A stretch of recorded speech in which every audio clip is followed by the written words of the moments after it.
Mr. Paul, Article 316, 315 and 316. At ito ay meron 2 to 4 years imprisonment kung mapapatunayan na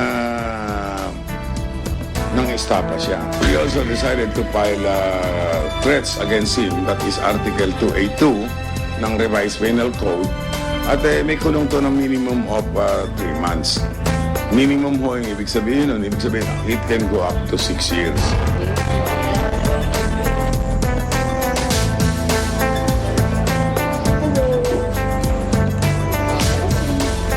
Sinamahan namin ang biktima sa mismong Meg Magazine. Baon niya ang pagpapakasakaling baka ito na ang una niyang hakbang para abutin ang pangarap.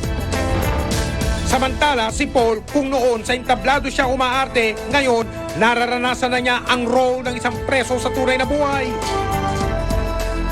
Dahil ang kapalit ng panloloko ay hindi kasikatan kundi kaparusahan dapat pagbayaran. Susunod, live show sa Sinean Patok sa Takilya sa Bulacan.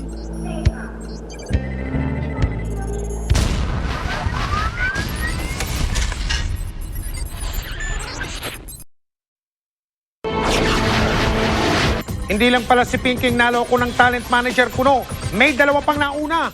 Ano ba ang meron si Ginoong Mascareño at nakapangbibiktima siya ng basta-basta?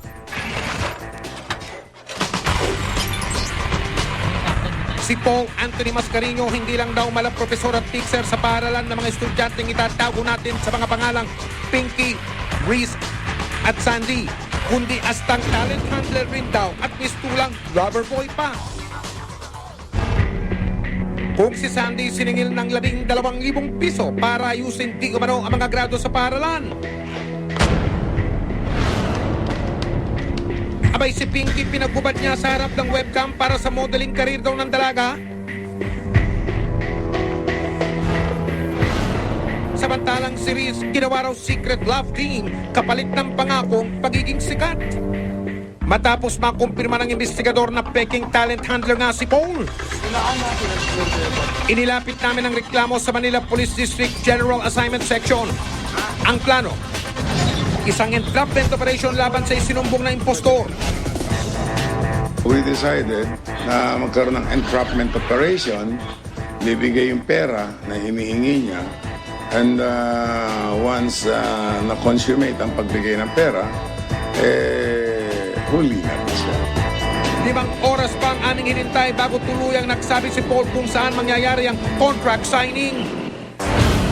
Nang ibigay niya ang hudyat kung saan tumulok na ang aming grupo. Pero sa pagkakataon ito, hindi na siya behind the scenes dahil siya na mismo ang title role sa true to life na eksena. Isang kainan sa gilid ng paralan ng napiling tagpuan. Pinirmahan ni Paul ang kontrata matapos ito ay si Pinky naman ang kanyang pinapirma. Magko-contract signing na po. Niyaya niya po ako mag-hotel po pero hindi nga po natuloy kasi doon na po pumasok yung mga polis po para po hulihin siya. Dahil huli sa akto ang pagpapanggap ni Paul, isang take lang agad na siyang dinakma ng mga pulis. Aray! Aray ko! Aray! Teka lang po, teka lang. Teka lang. Oo na ka.